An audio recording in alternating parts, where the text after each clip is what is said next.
Okay, so this is the second part of our Verilog introduction presentation. And we want to start by talking about data flow modeling, which is one of the levels of abstraction that we can do.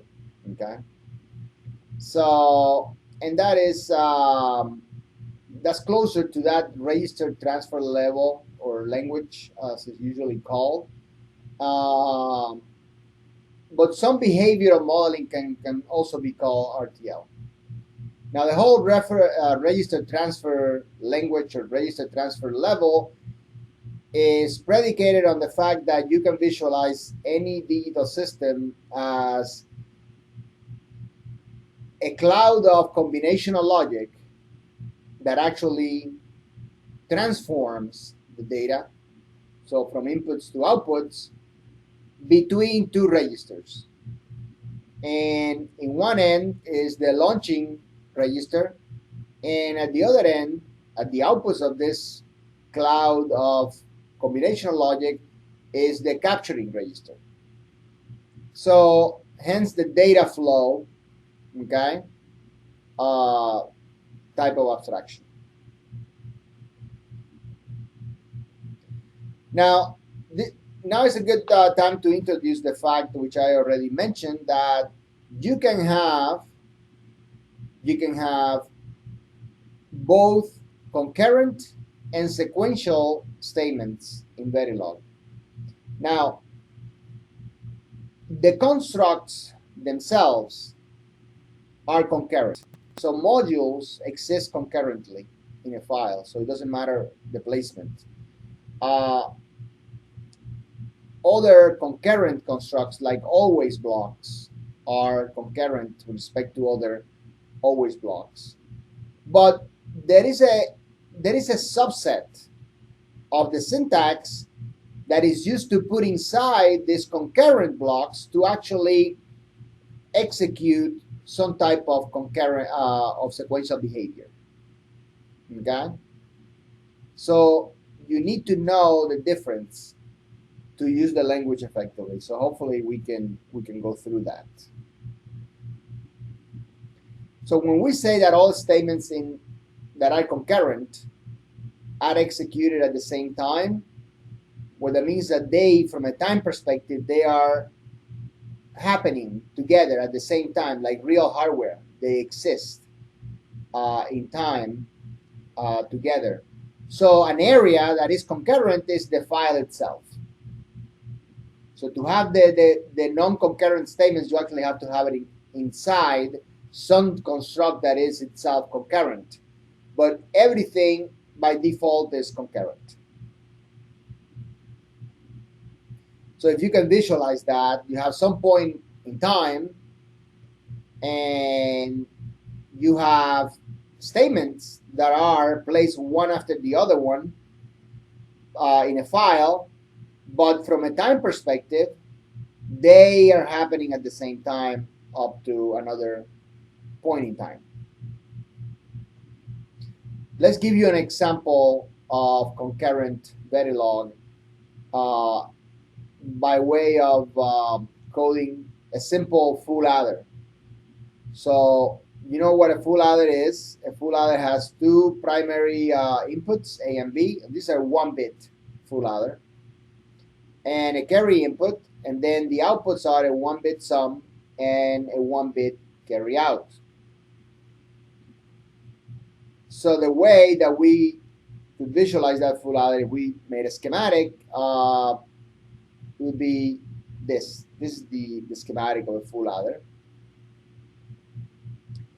And the code for the full adder looks like this.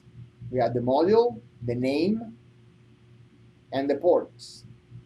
Then we have 3 input ports, A, B, and C in, and 2 output ports, sum and C out. And then we have some wires, like actual wires, because we have that in the schematic. We saw that. And then we have this functionality, assign S1, A, exclusive OR B, so this is the exclusive OR operator, assign S2, S1 and Cin, that's the AND operator. Assign S3 equals A and B. Assign sum equal S1 exclusive or Cin. And assign Cout equals S2 or S3. So the vertical bar is the OR operator. So the assign is a concurrent statement. What that means is that you can shuffle all these 5 assigned statements in whichever way you want, and the result is not going to change. That is equivalent as if in this schematic you took this gate and put it over here in the front. As long as you didn't alter the connection, let's say that these were like sort of rubber band type wires. If you got this and put it in here, and you got this gate and put it in front, it's still the same connectivity, the same circuit doesn't change. The fact that all 5 gates are coexisting at the same time, very much like all 5 assigned statements are coexisting at the same time. And you can see the wires that are the intermediate nodes here. So that's a quick example of concurrency in Verilog. And that's pretty much what I said there. So the way that this works from a simulator perspective is that the simulator evaluates all the assigned expressions, okay, and then applies the result to the signals. And if something changes, it keeps reevaluating until you reach a steady state. And that's exactly like what happens in a circuit. In a circuit like this, since you are looking at the results on a clock by clock basis at discrete time intervals, things can be changing between the time intervals, but you're only looking at these time intervals. So when things are stable. So that matches the way that real hardware works, and that's why Verilog is such a good hardware modeling language. This type of simulation is called event-driven simulation, meaning that you look for events. And in digital circuits, we can only have 2 events. It's either switching from low to high, or it's switching from high to low. And only events propagate change. Only events propagate other events. If nothing is changing, well, nothing is changing. If none of the inputs are changing, or nothing internally is changing, the outputs are not changing. So from a computation efficiency, this type of simulation is much faster, because when things are not changing, the simulator can just keep advancing the time, as opposed to a numerical driven simulator, for example, a SPICE, where you're continuously solving a set of differential equations with numerical methods. You do the computation no matter what. You really don't have a way to assess change. So logic simulators use event-driven simulation, and that's why they are faster than things like SPICE, like circuit simulators, analog circuit simulators. Now, we saw the usage of wires. So wire is a type of declaration that really behave just like a wire in a schematic, okay? And they are internal to a module.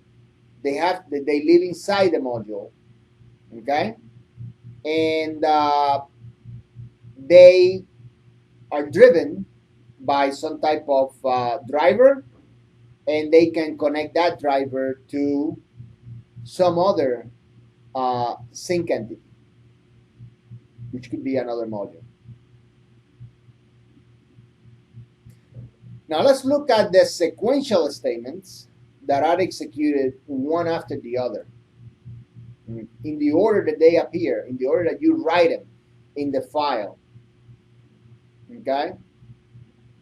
So sequential statements live inside concurrent statements. So the always is the construct that normally will house these sequential statements. Now the always is concurrent with respect to other always blocks, to respect to the assigns, and any other type of concurrent construct or a statement. But what's inside the always is sequential. And again, just a visualization of that is that you begin here when you type, and it really, the output of this goes into the next one, and the output of that one goes into the next statement, and so on.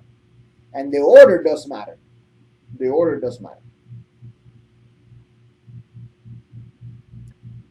So as I mentioned, always the primary means to describe sequential operators or to house sequential operations. And it starts with the keyword always, and a begin and end. Remember that in Verilog, begin and end is used to group statements, much like curly brackets is used in C++ to group statements. Now let's look in detail at the always block, because it's such an important part. Most of you can do, so that the main part of Verilog is the module. That's the main construct. That's the equivalent of a function in C++. The module is the main construct with its ports and so on. However, the second one, most important, is the always, because you can describe functionality as a module and then connect modules together, or you can have inside a module different always blocks that represent blocks of the overall module. So that's why we're going to take a closer look at it. And it consists of three parts: a sensitivity list, a declaration part, which is optional, and a statement part of the actual statements. The sensitivity list is the list of data, variables, data, wires, that the always block is sensitive to. And being sensitive to means that, just like we described this event, if there is an event in that sensitivity list, that's when the always executes. Otherwise, it's not, nothing is changing as far as that always block is concerned, so it doesn't execute. So you can have a module, and inside the module, that's where you would have the always. Always at the sensitivity list. You could have an optional block name here. That's optional. You could have a local declaration of some variables. That's optional. And then the sequential statements, and then the end that matches this begin.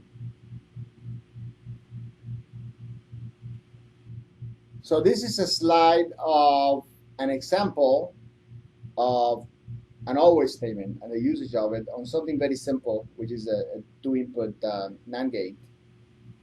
And we have it here. We have the module declared here with the ports, inputs A and B, output C. And we are recasting the output C as a reg, because remember that a left-hand side of a sequential statement, like the ones that we're going to have here, needs to be a reg. So that's why we need to recast the output C. And then we have the always block. So always at A or B, we have begin, the name of the block, which is optional. We have an optional local declaration, and then we can say temp is equal to not A and B. So that's the actual functionality of the NAND gate. And then we have an else if statement to give it different delays depending on what the output is. And this is just a model of the gate, and it's modeling the real case and the real behavior that actual circuits, they have different delays depending on what level they're driving. So if temp, the result is 1, then we're going to delay 5 time units, and then the output C will become the result, temp. Else, if the result is 0, then we have a delay of 6, and then the output becomes the result.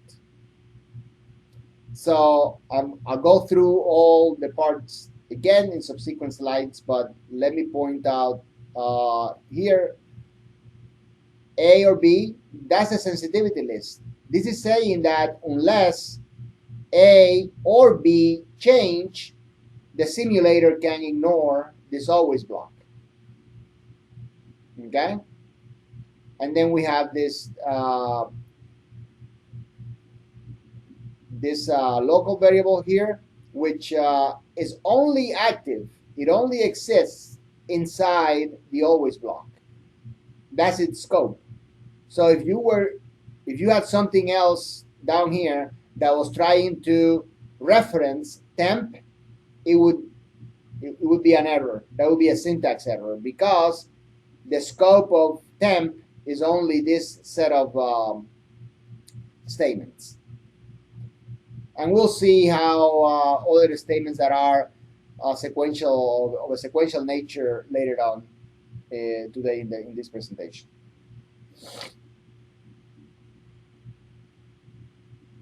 So again, just to take a closer look, we have the sensitivity list. We have the local declaration, and so on. Now, let's look at the essential handful of statements that are part of sequential statements. And they look very much like a programming language, because if they are sequential in nature, programming languages are sequential. So, but that doesn't make, hopefully you have seen that similarity doesn't make Verilog a programming language. It has that functionality, but it has a lot more to model hardware, and that is the way that it should be treated. So the handful of sequential statements that we want to present here are these ones. And we're going to go through examples of each one. Okay? So let's start with that. First, the if statement, very much like a programming language if x less than 10, again, the begin and end to enclose a set of statements. Now, if you only have one statement, you don't need the begin and end. Or it's only when you have more than one. Okay? But I have it there just for clarity. So if x greater than 10, a is equal to b. That could be a possible if statement. Now, the if statement has two optional clauses. It has the else if clause, and it has the else clause. They are optional. Furthermore, you can have any number of else if clauses, but you can only have one else clause, and it must be at the end. So you could have an if else without any else ifs, or you could have if else if without an else. So those are valid constructs. So this is an example. If day equals Sunday, so this is the logical equality operator. Weekend is true, else if day equals Saturday, weekend is true, else weekday is true. Okay? That's an example.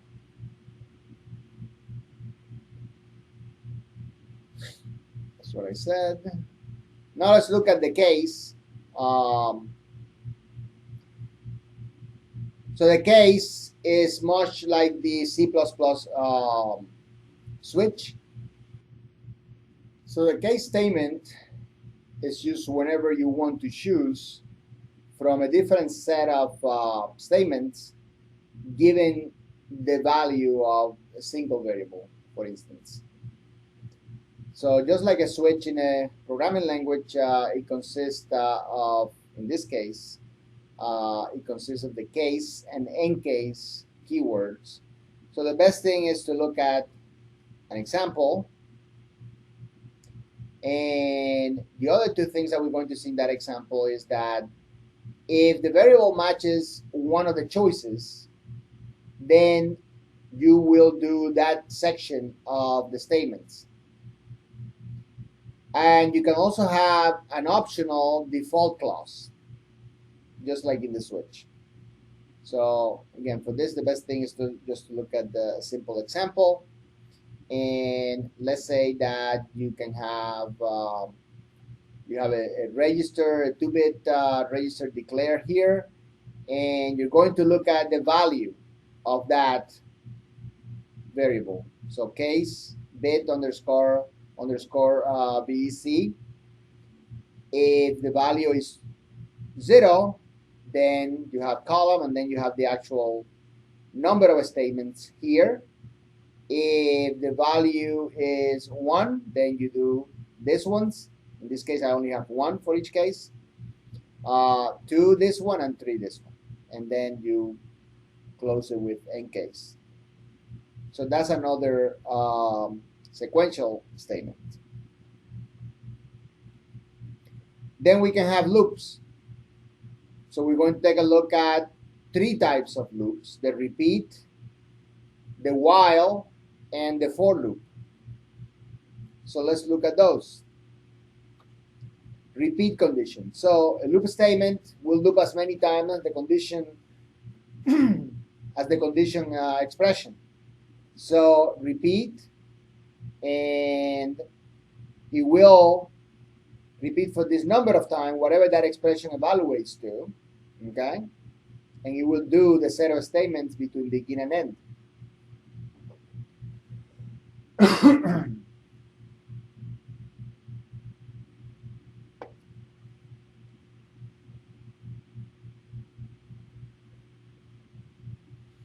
The while will execute while the condition between the parentheses is true.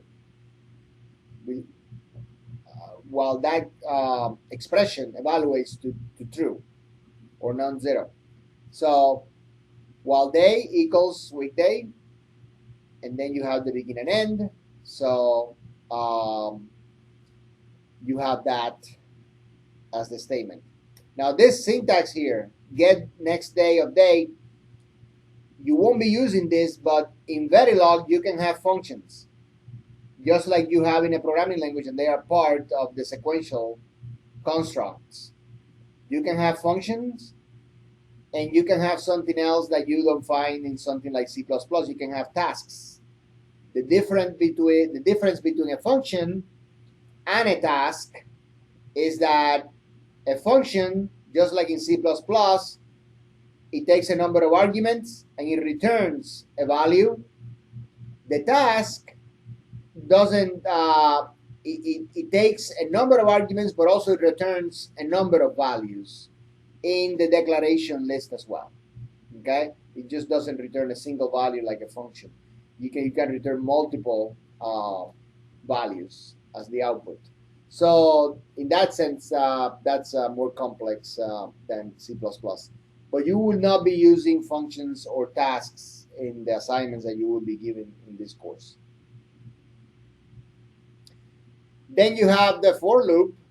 So very much like C++ for the initialization of variables, the test condition, and the update expression. So I is initialized to 1, and the loop will run as long as I is less or equal than 10, and then I will get updated with the value I plus 1. So it runs just like C++ for loop, and this is an array. You can have arrays. So here you're forming an array of the square of the running variable. So you initialize the variable, you test it, you run if true. If it doesn't pass the test the first time, the loop doesn't run at all. So you run if the condition is true, and then you update the variable, you test, you run. So again, just like a programming language for loop. We can also have a wait statement. This suspends the sequential execution based on a conditional expression. So wait until this conditional expression evaluates to true. Now remember that the scope of this wait is just the group of sequential statements inside, let's say, a given always block. Other things that are concurrent in the module or the design or the file are still happening. So it's not like you're going to, people may think that you get stuck with this because how do you know if something is going to happen? Well, something may be happening somewhere else. That's my point. Because of the concurrency of the language. There is no such thing as a wait in a programming language because you have to keep going. You have to keep going.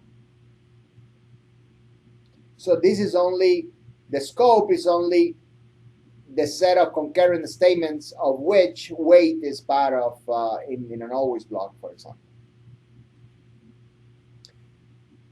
This is an example. Initial, begin and end, wait for, let's say, this expression to be false. When it's false, the bang turns it into true, and then you can have O equals Q. That's just an example. Now, let me bring your attention to this initial. The initial with the number of statements is a construct that only runs at time 0. So why would that be useful? Obviously, you would not use an initial in an actual modeling of hardware because hardware is pervasive and is going to exist at time 0 and is going to exist thereafter. So where would you use an initial? Well, remember that you are designing hardware, but also you are creating a test bench around that hardware that you're modeling to test your hardware. The test bench doesn't need to be synthesized. It's just an abstraction of what you need to test your actual hardware model. So in a test bench, it is very appropriate to have something like an initial to initialize things at time 0 for the simulation to run. That's where you would use it, okay?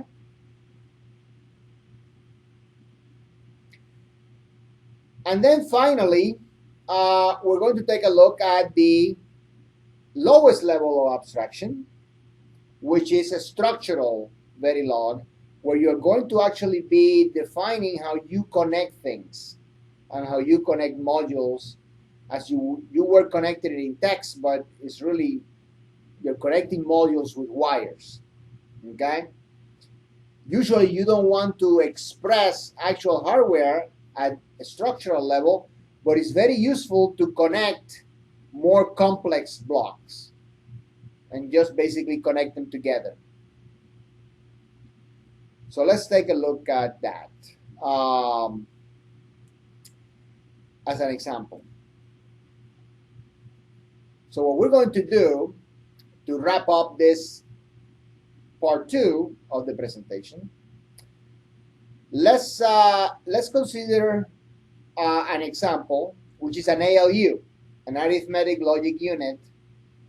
It's a 1-bit ALU, and it has a functionality of an OR gate, exclusive OR gate, a half adder, a full adder, and a multiplexer that we're going to need to multiplex any of these 4 functions onto the output.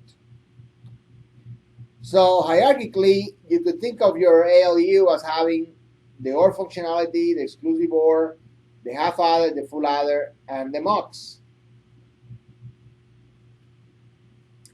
And a block diagram of this could be this. You're going to have your primary inputs, A and B. They're going to go to all 4 different functions. Additionally, since you have a full adder, you're going to have another input, which is the carry in. And then you're going to have the 4 primary outputs. In the case of the adders, these are the sums. And you're going to multiplex that onto this output, Z. Additionally, the half adder and the full adder, they have a carry out that comes out as well. So this is a block diagram and not a schematic because, for example, in a schematic you would never tie 2 outputs together. But this gives you just the idea of how this thing is supposed to work. Now we need to define the functionality of the overall ALU by defining which outputs come out depending on the select pins that go to the multiplexer. So if those pins are 0, 0, then we bring out the OR functionality and force the carry out to 0 because it's meaningless for the OR function. If 0, 1, we are going to bring out the output of the exclusive OR and force carry out to 0. If 1, 0, then we bring the half adder result out and the result of the half adder carry. And if 1, 1, we're going to bring the full adder result and the carry out from the full adder. So this describes the whole functionality of our ALU. So now we're going to start coding it, and we're going to do so in a bottoms-up way by coding the gates and adders that we need. So we're going to code I'm going to go through this quickly because it's rather simple. So we're going to code a module for the OR gate. So that's how it looks. And a module for the exclusive OR gate. That's how it looks. And I expect you fully to, watch the video. You can stop it. You can, read it. When you get the slides at the end of the presentation, when I finish the whole thing, you can go back, and you should go back and reference it, refer to it, and study it. And again, just always bringing all questions that you have. That's the most important thing. This is the module for the half adder that looks like this, schematic wise. We did the full adder already earlier on today, and here's how it looks. So now that we have these 4 basic modules, the OR gate, the exclusive OR gate, the half adder, and the full adder, we can put everything together to provide the functionality of the whole ALU.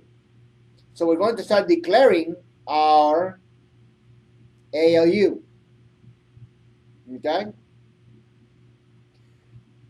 And we have the ports of the ALU. We have A, B, the carry in, the S pins or the select ports are inputs, and then the outputs are Z and C out.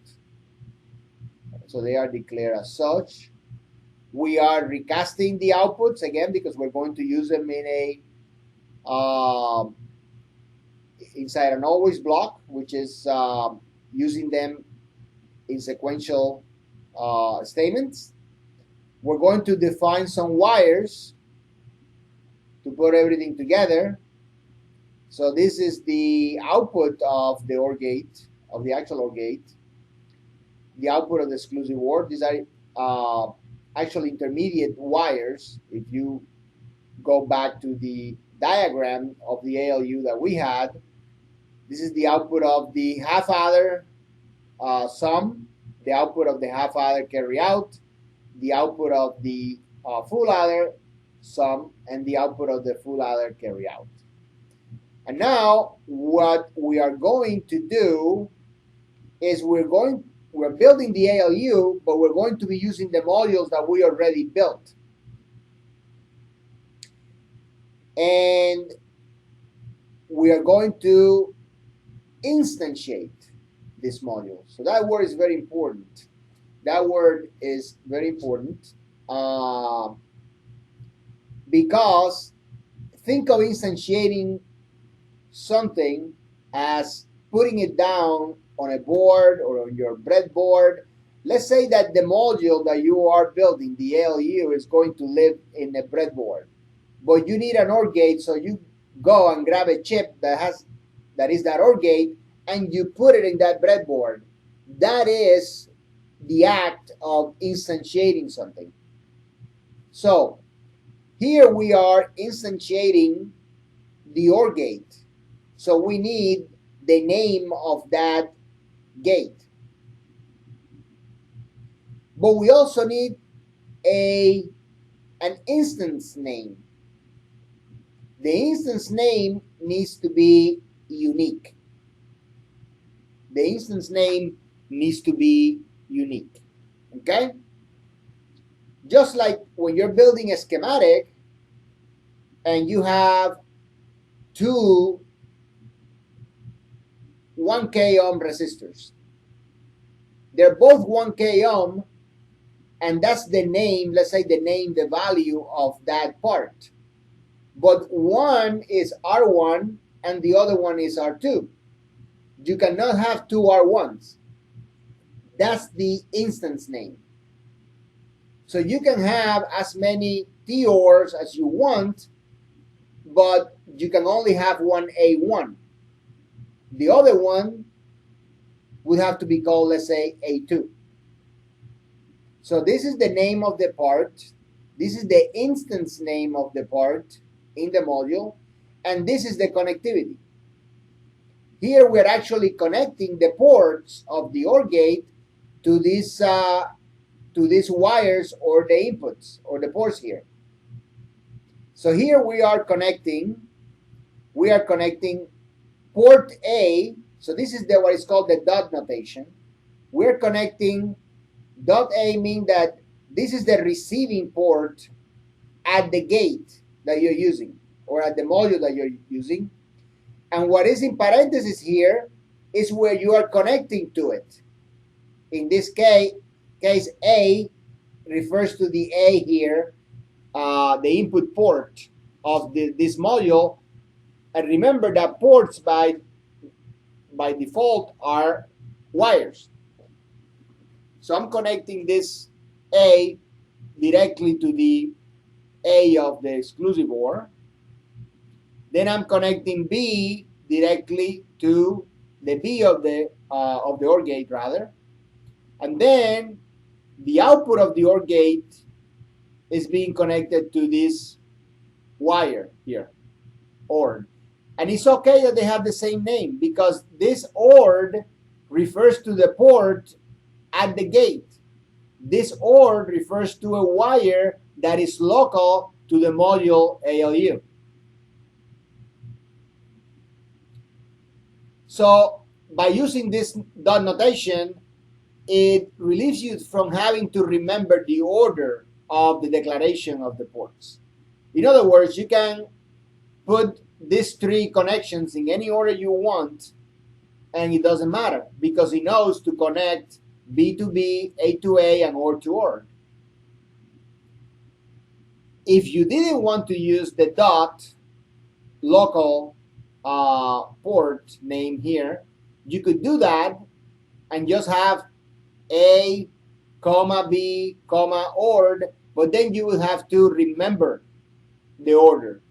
So Verilog supports the passing or the connection in an instantiation by reference or by order.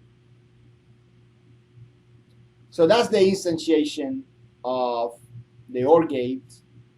Then we have the instantiation of the exclusive OR that follows a similar, okay, paradigm here. Then the instantiation of the half adder, where we're connecting the input to A, the A to A, B to B, sum.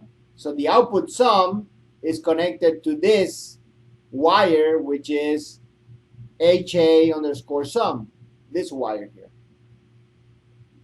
And then the output of the half adder, C underscore out, is being connected to a local wire here, HA underscore C underscore out, which is this one here.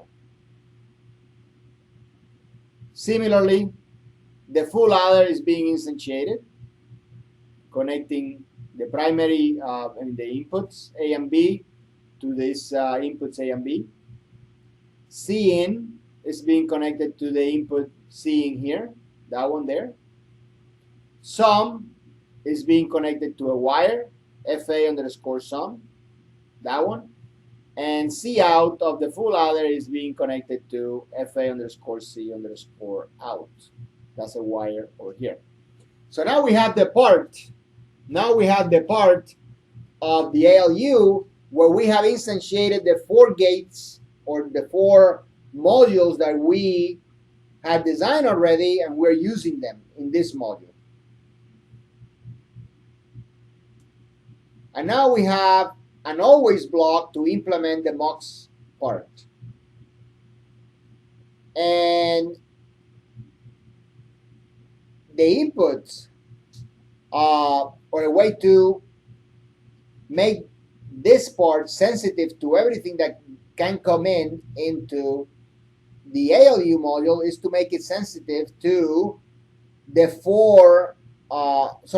inputs of the ALU, A, B, C in, S0, and S1.